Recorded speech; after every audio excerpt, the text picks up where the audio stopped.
En esta segunda parte de la clase 2 vamos a hablar entonces de cómo se miden las masas de las partículas, partículas muy pequeñas como protones y neutrones o iones mismos. Y también de cómo se estiman los tamaños de esas partículas. Y por último vamos a hablar algo un poquito más de algunas características de la fuerza nuclear. Bueno, vamos a ver ahora un dispositivo que se utiliza para medir la masa de las partículas. eh, o también se utiliza para separar partículas según su masa. Ese dispositivo se llama espectrómetro de masas. El aparato consiste esquemáticamente en una parte que genera esas partículas. Acá esas partículas están dibujadas como puntitos rojos, como puntitos celestes y como puntitos verdes, y corresponden a diferentes masas. Las rojas son más pesadas, las verdes son menos pesadas y las azules son las más livianitas. Supongamos que todas esas partículas tienen la misma carga eléctrica. Entonces esas partículas atraviesan un sector donde se las colima, donde se colima el haz. Colimar el haz significa transformar este haz en un haz finito, ¿m? Y que no se abra. Entonces ese haz finito pasa por un campo magnético, como se ve acá, que es el que está generado por estos dos imanes. Hay que recordar del curso de electricidad que un campo magnético ejerce fuerza sobre una partícula cargada. Esa fuerza depende de la velocidad de la partícula, por ejemplo, también del campo magnético, obviamente. Bueno, lo que uno puede ver también que la desviación que sufren las partículas, estas, va a depender de su masa, además de su carga. Pero claro, acá están las tres clases de partículas, tienen la misma carga. Es decir, que se van a desviar, algunas van a aparecer acá, las más pesadas, las menos pesadas, las de peso medio van a aparecer acá en el centro y las más livianas van a aparecer acá. O sea, se van a separar de acuerdo a su masa. Bueno, lo que vamos a ver en la próxima diapositiva es cómo funciona este aparato. Podemos pensar entonces que las partículas entran a una región, que acá sería toda esta región, donde hay un campo magnético. En el dibujo anterior, digamos, esa región era la región entre los imanes. Bueno, entonces hay un agujerito en ese lugar, o entran por algún lugar y sienten el campo magnético. Las partículas cargadas sienten una fuerza magnética que está dada por esta fórmula que ustedes ven acá. Esto se lo vieron ustedes en electricidad y magnetismo, pero lo vamos a recordar. Bueno, en este caso, si el campo magnético es el mismo en todos lados, o sea, si el campo en este punto es el mismo que el campo en este, el mismo que el campo en todos los puntos por donde pasa la partícula, si es el mismo, entonces se genera, la partícula viaja describiendo una trayectoria que es una circunferencia, que es esta trayectoria punteada que se ve acá. Bueno, en ese caso, la velocidad de la partícula, que por ejemplo cuando la partícula está acá está indicado por esta flecha, la velocidad, es perpendicular al campo magnético.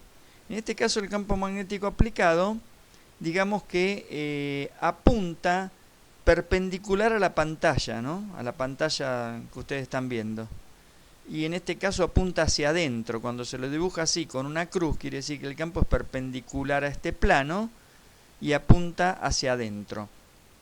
Bueno, como es perpendicular, el producto vectorial entre vectores, entre el vector velocidad y el vector campo, directamente se puede escribir de una manera sencilla, que es el producto de v de la velocidad por el campo, o sea, el producto de sus módulos, como se ve acá, y bueno, multiplicado también por la partícula, por la carga de la partícula. Entonces, el módulo de este vector, que es la fuerza magnética, y la fuerza magnética, bueno, cuando se vio el curso en electricidad se vio que apuntaba hacia adentro, o sea, apuntaba hacia el centro de giro de esta trayectoria de circunferencia. En este caso el centro de giro es este punto que está acá. Entonces, el módulo de la fuerza magnética se puede escribir como este producto. Bueno, por otro lado, la partícula, como dijimos recién, describe un movimiento que es una circunferencia. Y en un movimiento circular, si uno aplicaba la segunda ley de Newton, la que me dice fuerza es igual a masa por aceleración, llegaba a la siguiente expresión. En esta expresión, F sub c se relaciona o significa fuerza centrípeta, es decir, la fuerza esta, la fuerza que tironea a la partícula hacia el centro de giro. Esto se vio en la primer física, pero bueno, pueden no acordarse de esto. O sea, cuando algo giraba, para que algo gire, realizando una trayectoria de circunferencia, uno tenía que tironear a ese algo, en este caso la partícula, hacia el centro de giro. La fuerza con la que uno la tironeaba se denominaba fuerza centrípeta y se podía demostrar que esa fuerza centrípeta se podía escribir así, como la masa por la velocidad al cuadrado sobre el radio. Entonces, claro, lo que tironea la partícula hacia adentro, hacia el centro de giro, es la fuerza magnética. Es decir, es la fuerza magnética lo que funciona de fuerza centrípeta. Así que podría igualar esto con esto. Bueno, si lo igualo, saco esta expresión. Y después lo que puedo hacer es, por ejemplo, agarrar y pasar la carga acá abajo dividiendo la masa, y el radio arriba y la velocidad al cuadrado abajo dividiendo, y entonces llego a esta expresión. Fíjense que la masa dividido la carga queda escrita en función del radio, bueno, del campo magnético que yo estoy aplicando y de la velocidad de la partícula. Si en vez de poner el radio pongo el diámetro sobre 2, o sea, en vez de poner este radio, o ¿no? Que es el mismo, este radio es toda esta distancia, que es el diámetro de la circunferencia, dividido 2. Bueno, si hago eso, me queda esta expresión. Bueno, entonces quiere decir que yo podría medir no directamente la masa, sino la relación entre la masa y la carga, midiendo el campo magnético, la distancia d y la velocidad. Entonces yo, conociendo esas cosas, puedo medir la masa sobre Q. Pero después, si conozco Q, porque hago pasar la partícula por otro aparato y le mide la carga, de ahí puedo despejar la masa. Y así conozco la masa. Es una cosa, por ahí la cuenta les parece medio complicada, pero la idea en el fondo es sencilla, ¿no? Si ustedes, no sé, si esta región fuese una pista de patinaje y entra una persona muy pesada a la pista de patinaje, es difícil hacerla que doble, que vaya doblando. Uno la tiene que agarrar y tirar para el centro. Y por ahí logra que doble, que la persona termine acá. Ahora, si es una persona más liviana, yo para que doble puedo hacer, por ejemplo, menos fuerza, para que termine en el mismo lugar, acá. Entonces, conociendo, por ejemplo, la fuerza que yo tengo que hacer para que termine a distancia d, esa fuerza en este caso está relacionada con el campo magnético. Conociendo este campo y la velocidad, si la distancia d es fija, yo puedo de ahí conocer la masa de la partícula. ¿Está bien? Bueno, ahora vamos a mostrar la foto del dispositivo real, para que ustedes vean lo que es el dispositivo real. Bueno, aquí lo tenemos, este es el aparato. Como pueden ver, este es uno de los espectrómetros sofisticados que están en la Universidad de Oxford, en Inglaterra. y que es parte, o sea, este aparato está conectado a un acelerador de partículas, que es el que se ve acá atrás. O sea, de acá salen partículas a determinada velocidad y pasan por este aparato, y con eso se mide la masa de las partículas. Fíjense que el aparato, lo que antes mostramos con un esquemita, el aparato en la realidad es bastante más complejo, ¿no? Pero por ejemplo lo que se ve acá, estas cosas que están acá, son los imanes.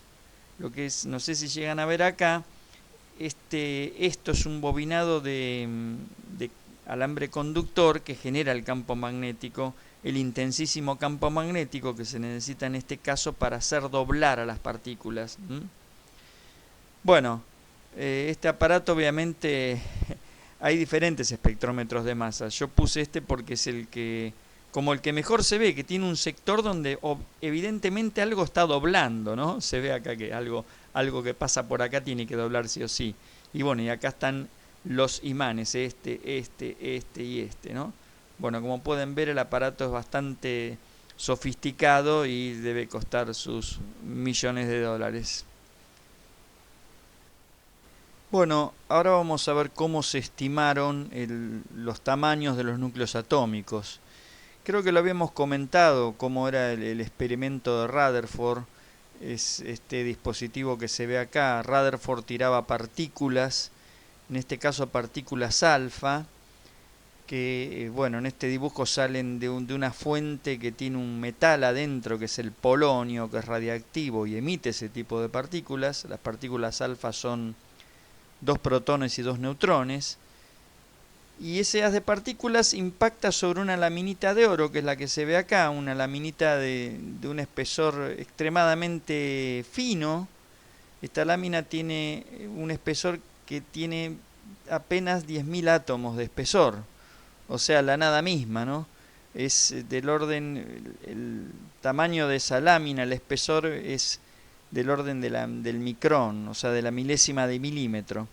Bueno, cuando las partículas impactan sobre esa lámina, impactan sobre los núcleos de los átomos, o pasan cerca de los núcleos. Claro, los núcleos son positivos, las partículas alfa también. Entonces se desvían, entonces pueden ir a parar acá a diferentes lugares. Bueno, como se ve acá en esta animación, tira partículas. Algunas pasan, la mayor parte de las partículas siguen de largo y terminan acá, porque la materia, como también se comentó en un momento, la materia está prácticamente vacía. Entonces casi todas pasan porque no ven nada, ¿no? Está todo vacío acá, aunque uno lo vea como un material compacto, digamos, pero para las partículas atómicas son muy pequeñas, no ven nada. Pero hay algunas partículas que rebotan, y hay algunas partículas que rebotan con un ángulo muy grande, como esta que a veces impacta acá. Y también existen partículas que al pegar de lleno en el núcleo vuelven sobre su camino. Entonces ahora vamos a hablar de esas partículas, cómo con esas partículas uno puede estimar el tamaño del núcleo atómico. Eso lo vamos a hacer ahora en la siguiente diapositiva. Entonces en el siguiente dibujo lo que vemos es el ion de oro, ¿no? Recuerden que los electrones pueden estar, relativamente hablando, muy lejos de este núcleo, del núcleo del átomo, porque el átomo está prácticamente vacío. Entonces llega la partícula alfa, que es la que yo tiro contra el ion. Claro, la partícula alfa tiene 2 protones, o sea, tiene 2 cargas positivas, y después 2 neutrones que no tienen carga. Y el ion de oro es positivo, porque acá adentro hay protones, además de los neutrones, ¿no? Pero los neutrones no tienen carga, así que la carga es la de los protones. Quiere decir que entonces cuando yo arrojo esta partícula, la partícula se va a acercar hasta cierto punto, hasta una distancia que acá está marcada como Rmin, radio mínimo, y después, claro, no va a poder acercarse más, se va a volver sobre sus pasos. Entonces, lo que yo podría hacer para calcular cuánto vale este radio mínimo, esta distancia mínima, es plantear la conservación de la energía. La energía mecánica se escribía así, como una parte de energía cinética más una parte de energía potencial. En este caso, recordemos que estamos hablando de fuerza eléctrica, que es la que se hace la partícula alfa contra el núcleo, y entonces la energía potencial es la energía potencial eléctrica, ¿no? Que se escribía como una constante, la constante de Coulomb, por el producto de las cargas sobre la distancia, donde acá están los valores de K, y la carga del electrón es la misma que la del protón, nada más que la del protón es positiva y la del electrón es negativa, pero el número es el mismo. Entonces, claro, cuando yo considero que la partícula alfa está muy lejos del núcleo, lejísimo del núcleo puede ser a una distancia de 1 milímetro, ¿no? Porque el núcleo es muy pequeño, así que estar a 1 milímetro del núcleo es estar muy lejos. En ese caso, la partícula alfa no siente la fuerza del núcleo, prácticamente la fuerza que llega a esa enorme distancia es cero, la fuerza eléctrica, a eso me refiero. Entonces, la energía de la partícula alfa es toda cinética. Entonces, la energía, digamos, inicial de esta partícula alfa es toda cinética, que es lo que yo escribí acá. La energía cinética y la energía inicial de la partícula alfa es un medio de su masa por la velocidad al cuadrado. Bueno, cuando la partícula alfa se acerca hasta la mínima distancia posible, en ese momento se frena. Entonces su energía es solamente potencial eléctrica, porque velocidad no tiene, o sea, no tiene componente cinética. Así que cuando la partícula llegó acá, a R-min, a esta distancia mínima, solamente sobrevive este término, el término de energía potencial. Este no está porque B es cero, ¿no? Si B no fuese cero, se acercaría más. Pero si se acercó hasta ese límite es porque ahí B se hizo cero. Entonces la energía final de la partícula alfa se escribe simplemente así. Bueno, acá el producto de las cargas, pero la carga es la carga de la partícula alfa, que es 2 veces la carga del electrón, porque el alfa tiene 2 protones, pero cada protón tiene la misma carga que la del electrón, nada más que positiva. Así que 2 veces la carga del electrón por la carga del núcleo. El núcleo tiene z protones.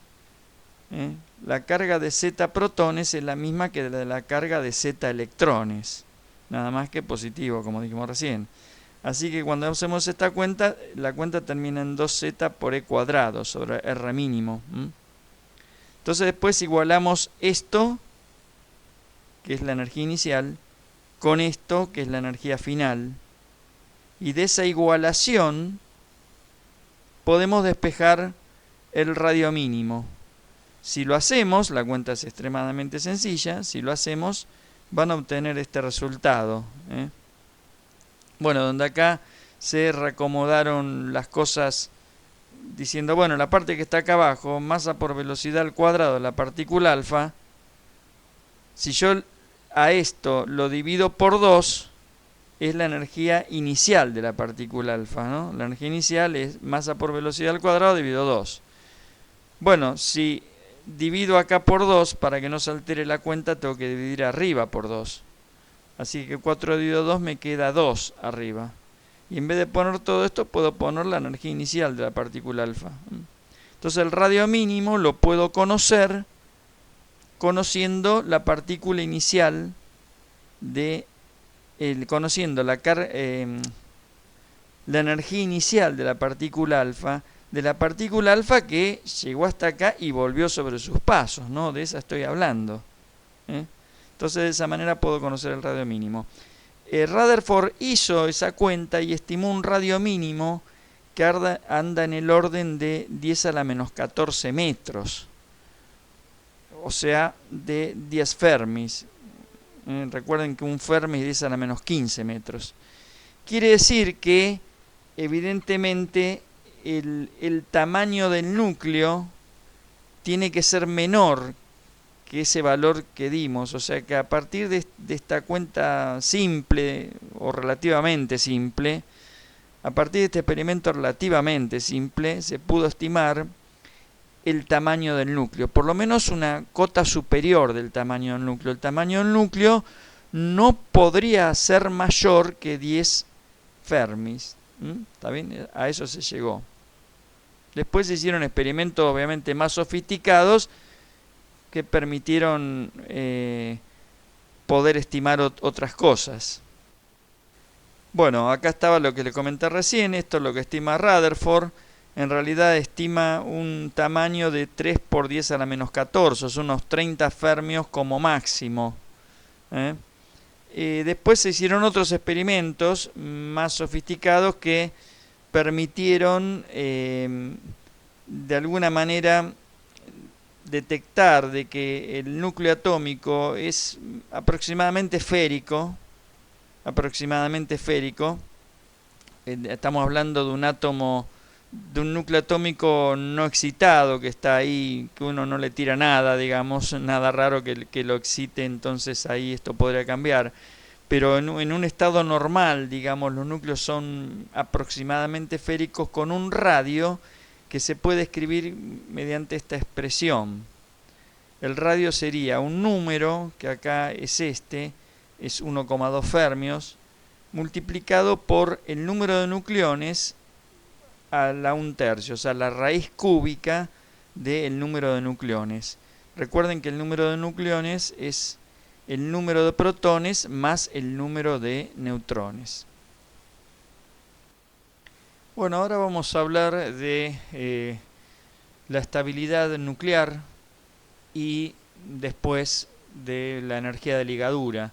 Ya habíamos comentado que los núcleos, al tener protones adentro, bueno, sufren, ¿cómo les podría decir? Esa fuerza de repulsión que se hacen entre los mismos protones y que tendería a desarmar el núcleo, ¿no? Pero el núcleo no se despedaza, no se desarma porque hay una fuerza que es la fuerza nuclear que compensa. Pero claro, cuando aumenta el número de protones, aumenta esa fuerza de repulsión eléctrica. Entonces los núcleos pueden dejar de ser estables, o sea, pueden tener una tendencia a partirse, a lo que se conoce como fisión, fisionarse, desarmarse, ¿está bien? Bueno, en el siguiente gráfico que se ve acá, en la línea horizontal uno pone el número atómico, o sea, el número de protones, y en la vertical el número de neutrones. Y todos estos puntos que ven ustedes acá, en azul, en celeste, son lo que corresponden a núcleos que son estables, es decir, que no se desarman, ¿está bien? Que tienden a permanecer como están. Los otros núcleos se denominan inestables. Entonces fíjense, esta línea punteada que se ve acá serían núcleos, los núcleos que están sobre esa línea son los núcleos que tienen la misma cantidad de neutrones que de protones. Acá dice n igual a z, ¿no? La cantidad de neutrones igual a la cantidad de protones. Claro, eso trae un problema que, como bien se observa en este gráfico, acá en esta zona no hay núcleos estables, porque los únicos núcleos estables son los que se ven con puntitos en este dibujo, sobre lo que podría ser esta franja, que en realidad esta franja donde están depositados los núcleos estables se denomina línea de estabilidad. Fíjense que esta franja es tal que los núcleos estables son los que tienen más cantidad de neutrones que de protones. Agarremos un ejemplo, por ejemplo, este puntito que está acá, un núcleo que anda por acá, tiene, qué sé yo, 55 neutrones, por decir algo, pero 55 protones, perdón, estamos acá abajo, 55 protones, pero tiene, por ejemplo, 80 neutrones. Entonces, claro, si yo aumento la cantidad de protones que están cargados, para lograr estabilidad necesito poner mucho más neutrones. Los neutrones aportan fuerza, esa fuerza que se llamaba fuerza fuerte, pero no están cargados, o sea, no aportan fuerza de repulsión, aportan fuerza de atracción, digamos así.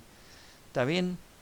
Entonces es lógico que cuando uno aumente el número de protones, o sea, cuando aumente el número z, tenga que aumentar más el número de neutrones para lograr que los núcleos sean estables. Más allá de eso, por ejemplo, si el número de protones supera el 83, el número 83, por más neutrones que yo ponga, los núcleos son inestables. Bueno, después vamos a ver un poco más en detalle a qué se debe eso. Pero lo que uno debería haber fijado de todo esto, bueno, primero es que existe la llamada línea de estabilidad, que no es una línea, sino que es esta franja donde están dibujados todos los núcleos que son estables, y que esa estabilidad se logra de alguna manera metiendo más neutrones. Y que en realidad la misma cantidad de protones que de neutrones forman núcleos estables, pero para valores de z, por ejemplo, menores a 20. Para valores de z menores a 20, esta línea que está acá, esta línea es la continuación de esta, donde el número de neutrones es igual al de protones. O sea, un núcleo que tiene, por ejemplo, acá 10 protones y bueno, tiene 10 neutrones. Entonces todos estos núcleos son estables, la misma cantidad de protones que de neutrones. Pero cuando uno sigue subiendo la cantidad de protones, ya necesita más neutrones. ¿Está bien? Bueno. Y bueno, si hablamos de la estabilidad de los núcleos, hablamos de fuerza nuclear, que como comenté recién, es la responsable de que las cosas se mantengan unidas y que no se despedacen.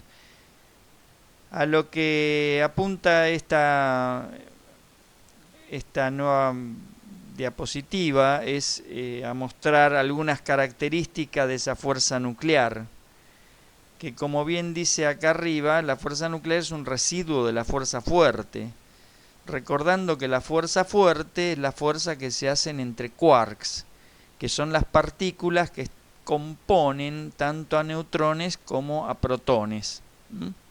Entonces, bueno, acá están algunas de esas características. La fuerza nuclear, residuo de la fuerte, es atractiva, pero a distancias menores a 2 Fermi. En este grafiquito, por ejemplo, lo que se graficó es el potencial de interacción entre un neutrón y un protón. Y según este potencial, bueno, hay que recordar que el potencial, o mejor dicho, la derivada del potencial cambiada de signo, eso es la fuerza que se hace en las partículas. Así que si uno mira esta región, la derivada de esta curva, o esta curva en todos estos puntos, tiene una pendiente que es positiva. Pero claro, la fuerza es menos la derivada, o sea que la fuerza es negativa. Quiere decir que en toda esta región, la fuerza es atractiva, o sea, en toda esta curva, es decir, desde, por ejemplo, 3 Fermi, por decir algo, hasta 1, casi 1, donde la curva presenta derivada positiva, la fuerza es atractiva. Por debajo de 1 Fermi de distancia, uno de los núcleos se supone que está acá en el 0 del origen de coordenada y el otro núcleo está a alguna distancia determinada por acá. Por debajo de 1 Fermi, la fuerza se hace repulsiva. Y por debajo de más o menos 0,4 Fermi, se hace extremadamente repulsiva. Es decir, los nucleones no pueden acercarse más, no pueden estar más cerca que medio Fermi, más o menos, ¿no? Bueno, otra característica es que esa fuerza fuerte no es sentida por los electrones. Los electrones no son afectados por la fuerza fuerte. Solamente son afectados protones y neutrones. Otra característica que tiene es que no depende de la carga eléctrica. La fuerza fuerte es una cosa que no tiene nada que ver con la carga eléctrica porque no tiene nada que ver con la fuerza eléctrica. Y es esa fuerza fuerte la que permite que existan 270 núcleos estables. No quiere decir que existen 270 elementos, ¿no? Sino que uno podría fabricar un núcleo estable que no corresponda a ninguno de los elementos que ustedes conocen en química. ¿Está bien? Entonces, según la fuerza nuclear, podrían existir 270 núcleos estables. En este otro dibujito se esquematizó, como en este, la fuerza entre dos partículas, en este caso entre un protón y otro protón. Las curvas son bastante parecidas, nada más que en este caso, de un sistema protón-protón, acá la curva tiene una subida, porque claro, esta subida corresponde a la repulsión electrostática. Se supone que un protón está acá ubicado en la posición 0 y el otro está a una cierta distancia por acá. Claro, cuando me voy acercando, la fuerza de repulsión electrostática aumenta. ¿Está bien?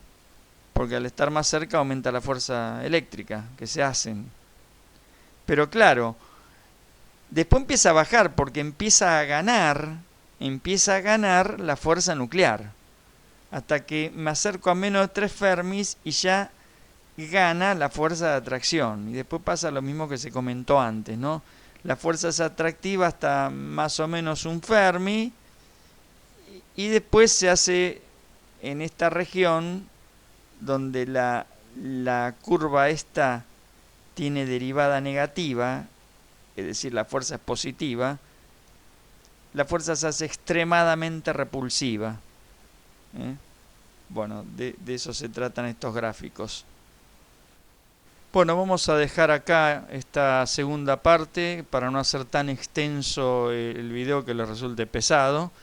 Y en la tercera y última parte de esta segunda clase vamos a hablar específicamente de lo que se llama energía de ligadura.